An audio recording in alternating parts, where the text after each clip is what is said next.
የምንወደው ማለት ነውና ተመልካቾችም ያው ይፈልጋሉ ይሄንን መዝሙር መስማት። ስለ እግዚአብሔር ፍቅር የዘመርሽውን ያንን መዝሙር ወረት የሌለብህ የሚለው ብንሰማ እስቲ እንዘምር። እሺ ወንድሜ ሲስ እያወራ ነበርና ስለ እግዚአብሔር ፍቅር ያው ትንሽ ነገር ልበላችሁ። አንድ መዝሙር አለኝ ከትንሽ ቆይቷል፣ ቆየት ብሏል። ለመጀመሪያ ጊዜ የሰራሁት ቪዲዮ ነው። እሱም መዝሙር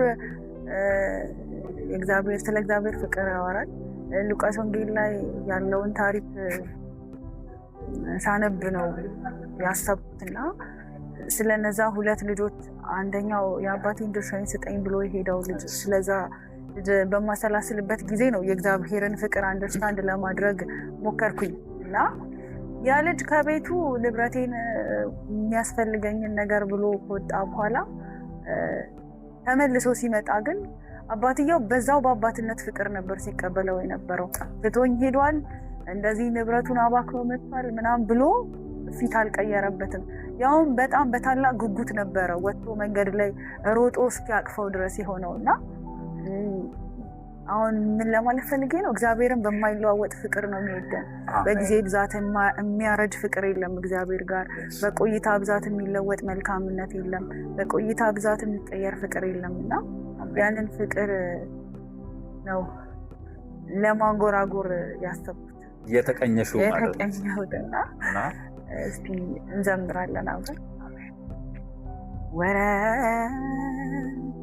ወረት የሌለብን መልካም አባት ነህ፣ እንከን የሌለብን ልዩ ፍጹም አምላክ ነህ። ሳጣ ለሚሆነን ለስጋዬ ምርጫ መጣሁ ልጠይቅ ብዬ ባርኬን ብቻ ይሆናል ከና እንደ ልቤ መሻት ሄድኩ አገኘው ብዬ አምላኬን ለመክዳት የማያልቅ ይመስለው ከእጄ ተበትኖ ደስታና ሰላሜ ከልብ ያመንምኖ በለቅሶ በሐዘን ፊትን ፈልጌ መጣሁ እንደገና አንድ አስበኝ ብዬ እኔ ትቼ ብሄድ አንተ መቼ ታውከኝ ባለ ፍቅር ነህ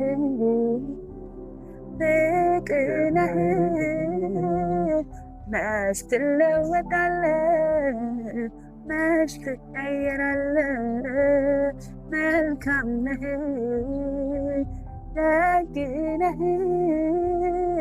ወረት የሌለበት ፍጹም ፍቅር አለ። እግዚአብሔር ይባርካችሁ። አሜን። ጸጋ ይብዛልሽ እህታችን። ይህንን በደማስቆ የሚለውን ሚዲያ የምትከታተሉ ጌታ ኢየሱስ ክርስቶስ ፍቅር ነው፣ ይወዳችኋል።